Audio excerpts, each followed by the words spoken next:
what do we do? Well, I think we can do a lot. So here is the issue. Why does it matter so much? Because what we're finding is that this generation has no grit. This quality of grit has been studied for the last 10 years at the University of Pennsylvania.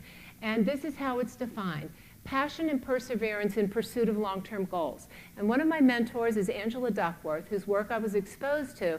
And in Creating Your Best Life, I think I wrote the first chapter for the mass market about what is grit. The reason it matters so much is grit has been called the secret to success. Angela Duckworth won the MacArthur Genius Prize in 2013 because of the significance of her work and what she's finding. You know, the issue is that when you have grit, you have greatness. And we don't have as much greatness as previous generations because they don't have grit. Wherever you see grit, you see greatness. And so Angela has done a lot of this cutting, you know, looking through all of these excellence in interviews, composers, chess players, athletes, people who've risen to the top of their craft in one way or another.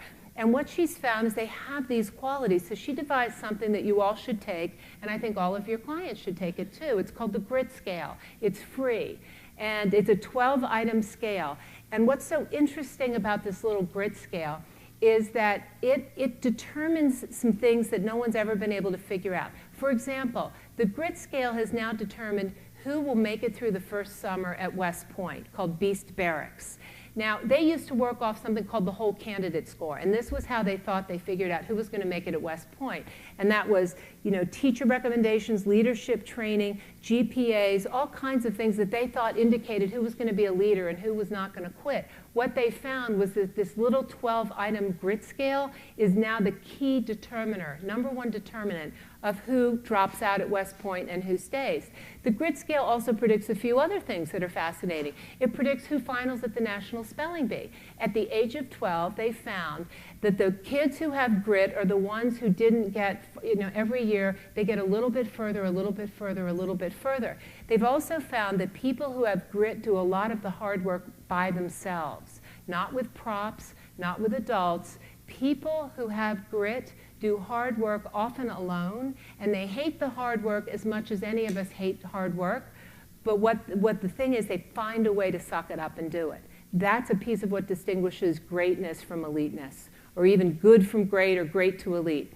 It also has been found to determine who finishes Teach for America, which is a very rigorous 2-year teaching program. It's very difficult to get selected for Teach for America, but they have the same problem everyone else does, which is how do we figure out who's the keeper? Who's going to keep showing up in these underprivileged areas and teaching? So the grit scale is now the predictor of that. It is also the predictor of who makes special forces teams, and most recently, it has found who is going to make partner, which women make partner at a law firm. So this quality of grit and passion that is missing from this generation, this is why it matters, is because these are the things that we need to be finishers in life. Not just at short-term goals, it's at the long-term goals. And so I did become very obsessed by this when I was writing Creating Your Best Life, and have spent a lot of time thinking about it and writing about it because, as I said, goal-setting theory says something very important. And for those of you who made it to my talk yesterday morning, you know, there's 2 kinds of goals. There's learning goals and performance goals. And the best kinds of performance goals are what's called challenging and specific. And what that means is they're outside your fingertips. They're outside your grasp. You have to do something hard. And this research out of the University of San Francisco has also found that at the end of every day, including today, you're all going to do this, you will scan your days for what you did that was hard. All of us do it whether we know it or not. And the thing is, the only things the research finds that we're proud of are the things we did that were outside our comfort zone. And this is in direct contrast to the whole 20th century approach to goal accomplishment of the law of attraction. If you want it, you can have it. If you want it, you can have it. It just doesn't matter how hard you work. All you need to do is want it. But at the end of every day, all of us are scanning our days. So if you aren't going out of your comfort zone, and you aren't doing hard things, and you don't even know what hard is, how do you develop grit? Well, you don't. You don't. Well, there are a few things you can do, which is what we're going to talk about. Finally, in SEAL training, there's a bell. a brass bell that hangs in the center of the compound for all the students to see. All you have to do to quit, is ring the bell. Ring the bell, and you no longer have to wake up at 5 o'clock. Ring the bell, and you no longer have to be in the freezing cold swims. Ring the bell, and you no longer have to do the runs, the obstacle course, the PT, and you no longer have to endure the hardships of training. All you have to do is ring the bell to get out. If you want to change the world, don't ever, ever ring the bell. So that's Admiral McCraven. How many of you saw his commencement speech last year at the University of Texas? Okay, go watch it. Go watch it. I believe that we are hungry to become tougher. I believe that there is a real desire and kind of zeitgeist where people want to be like, he was the head of Navy SEAL training. And he gave a commencement speech that went viral, which I think supports my theory that it's just people don't know how.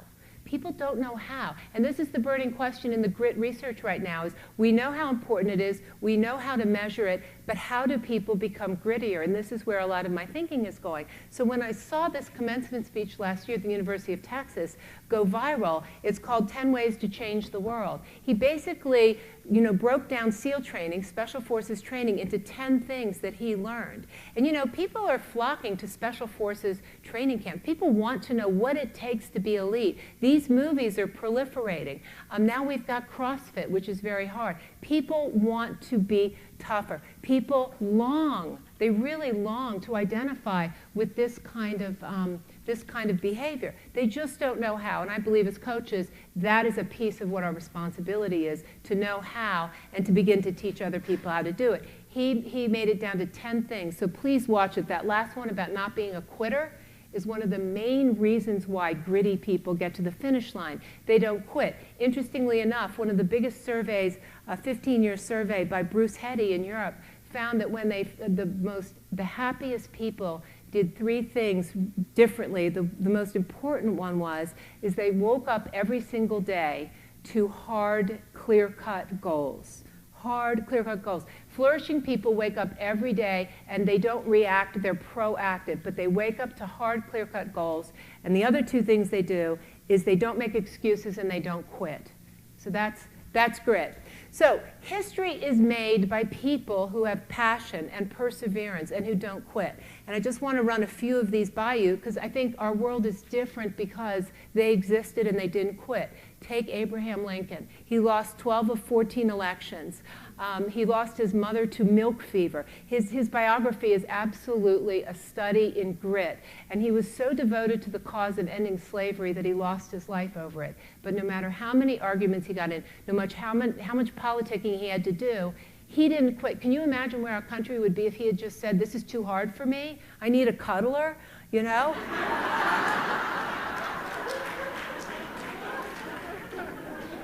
Or a dorm room that has 10 pillows? I mean, can you imagine where we would be if that had been his outlook on life?